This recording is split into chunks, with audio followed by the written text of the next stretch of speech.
Hi everyone, welcome back to another tutorial from Wake&Tech. Today in this video, I'm going to be guiding you through how to download BingX application on your iOS device. If you are looking to start trading or exploring crypto on your iPhone, then here is how you can easily download the BingX app.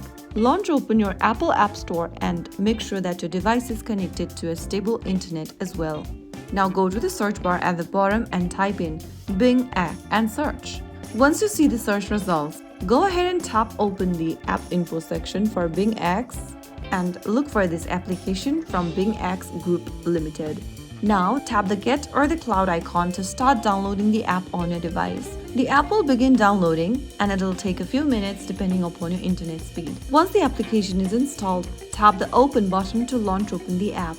And there you have successfully downloaded and installed BingX application on your iOS device.